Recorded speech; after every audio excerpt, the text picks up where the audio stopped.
Halo, Assalamualaikum warahmatullahi wabarakatuh. Nama saya Nadila, NIM 241222083 dari kelas 5B Manajemen Malam. Di sini saya akan mempresentasikan bisnis model kanvas dari produk Bakpia Patok untuk memenuhi tugas UTS Studi Kelayakan Bisnis yang diampu oleh Bapak Reski. Oke, untuk yang pertama, di sini ada customer segments yang dimana isinya adalah mencakup pelanggan lokal atau penduduk lokal yang mencari camilan dan oleh-oleh khas Yogyakarta. Lalu ada pelanggan wisatawan, pengunjung yang datang ke Yogyakarta baik domestik maupun internasional. Lalu ada pelanggan online dan konsumen usia yang beragam, mulai dari anak-anak hingga dewasa yang menginginkan camilan manis atau makanan ringan khas daerah.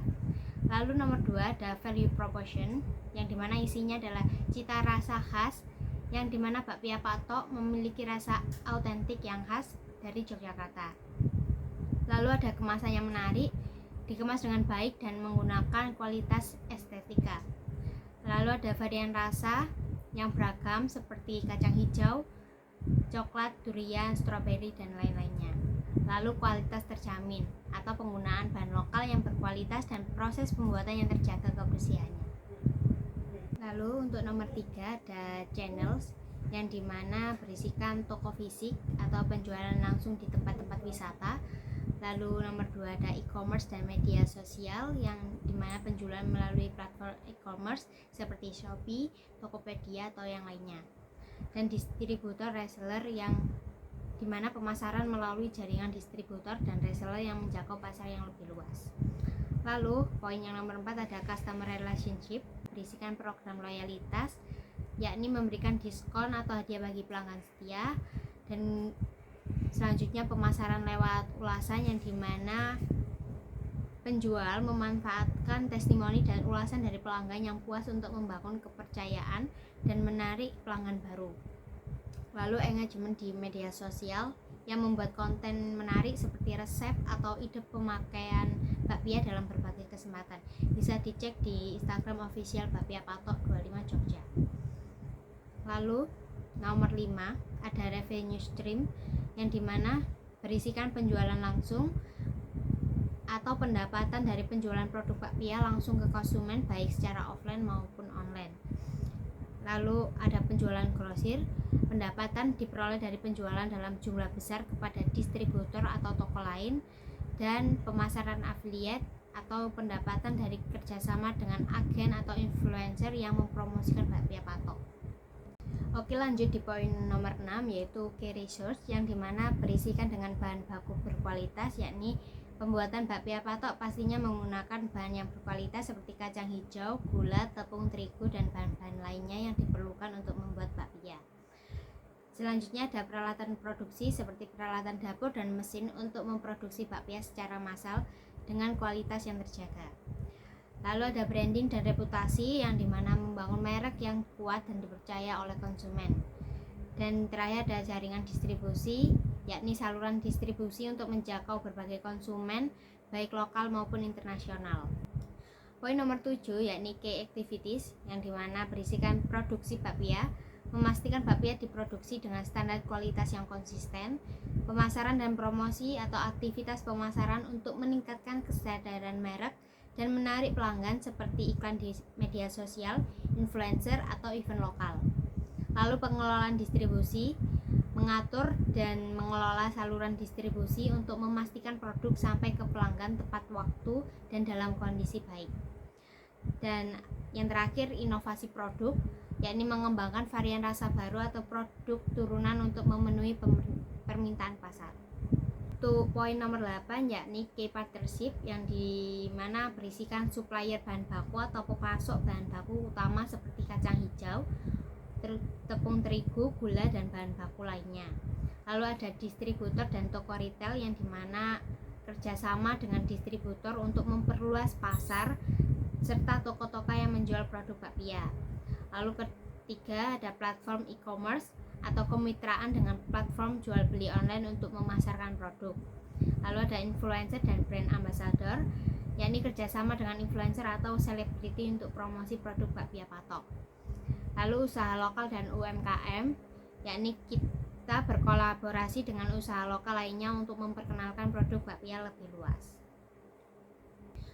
Poin nomor 9 atau yang terakhir adalah cost struktur, yang dimana berisikan biaya produksi, yakni pengeluaran untuk bahan baku, tenaga kerja, dan peralatan produksi, biaya pemasaran atau pengeluaran untuk kegiatan promosi, iklan, dan kampanye pemasaran lainnya.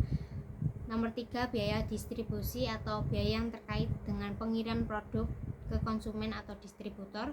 Lalu ada biaya operasional toko fisik atau biaya sewa tempat, gaji karyawan, dan pengelolaan toko.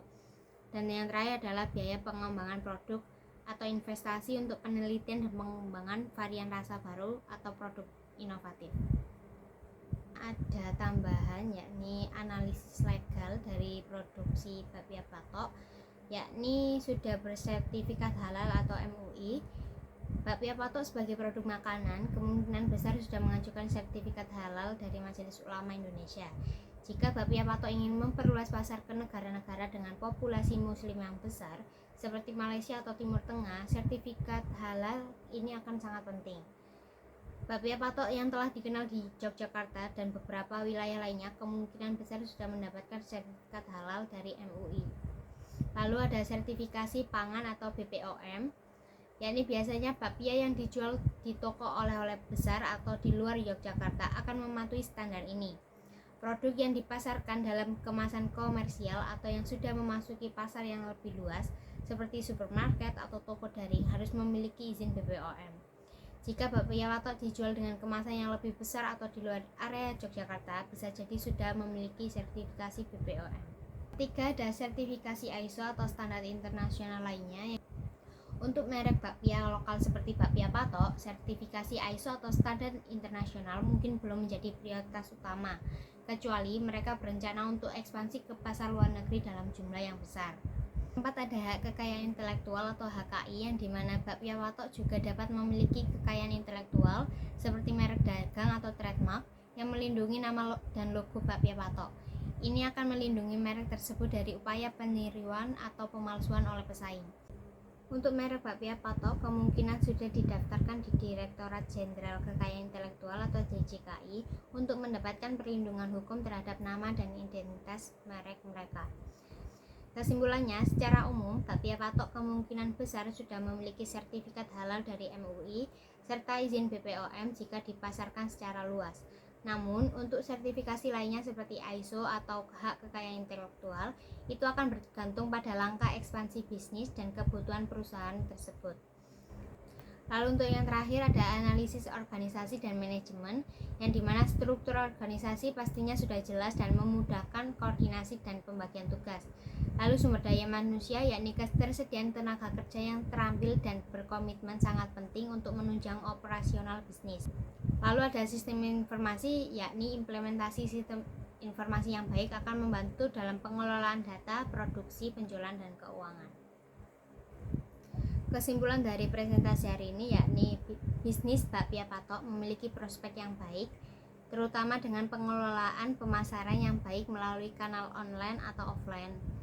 Dengan produk yang terjaga kualitasnya, diferensiasi rasa, serta pemahaman pasar yang baik, usaha ini dapat berkembang pesat. Namun tantangan terbesar adalah dalam mengelola biaya produksi, menjaga kualitas, dan menghadapi persaingan yang semakin ketat.